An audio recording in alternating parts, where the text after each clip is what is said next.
The Chairman of Racing Victoria is Michael Duffy, and Michael, we've heard the press conference, we've spoken to the Chairman of Racing New South Wales, John Massara. I keep hearing that one word. It's an historic day. It is a great day. I mean, what I've never understood about this, Richard, has been how people could have let it go so long. I mean, we're so far behind everyone else.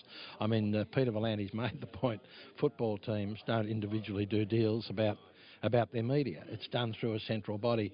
I think it's an enormous step forward, and it's a bit hard to understand completely at the moment how it'll all work out, the finances, as we said today, all those sort of things, but it's got to be a huge step for the racing industry. It seems to put racing in the state of New South Wales and Victoria in a more powerful position, you'd imagine. Well, I think the relationship between the two states has never been anything like as good as it is at the moment, and I think we're going to be able to cooperate on a lot of matters. There may be some difficulties sometimes about dates or something like that, but the relationship's such that I think those two states are going to be able... And one thing that's for sure about that, Richard, is this.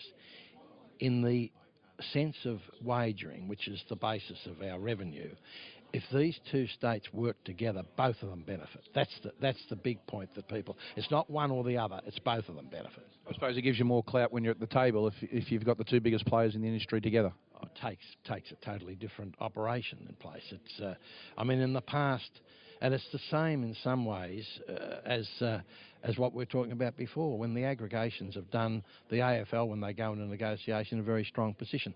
But I think that there was a lot of concern expressed this morning. Does Sky Channel disappear? Well, it'll be very unlikely, and it's going to be a strong player for a long while. But in those negotiations, it does change the climate. You walk in, with 4 races rather than just a couple. A bit, yeah. What about the rights? They've been aggregated till 2028. Is that a good period? Well, I don't think get it much longer. I think it was probably, if it doesn't work out by then, Richard, we're all in trouble, I would have thought. Not that I'll be seeing that happen, but you might be around to see whether it's working well in 2028. We heard that well, we see the media landscape changes day in and day out, new technology. Does this put both states in a more powerful spot? Well, I think that's an important factor. I mean, we don't know how much those rights will be worth in the future as technology changes. But the one thing you do know is if you've got control of those rights, you can protect them as best you can. What about the other shareholders in Victoria? Were they all supportive of joining with the state of New South Wales? They were, and they all signed up. I mean, it was a long grind, but that was because of detail. You know, people wanted to be this to be there, that to be there. It was like an old trade negotiation in a way. I didn't know that it'd ever end, but it did. The independent model of the board, which will cease, I believe, in the signing of the new agreement, the shareholders will have more input. Yeah, and it wasn't independent before in the sense that the clubs could nominate someone, but they weren't but the real key was the two principal authorities never had a place on the board, and I think that's important. And then it makes them work with the clubs as the shareholders. You've got the shareholders and the principal authorities at the table. That has to be an advantage, Richard. If the two most powerful states, Victoria and New South Wales, are now joined and married at the hip, what's it mean for the other states in Australia? Well, again, that comes back to the point I made a moment ago about Victoria and New South Wales. Unless racing's strong in Australia, it doesn't benefit anybody if one state's going badly.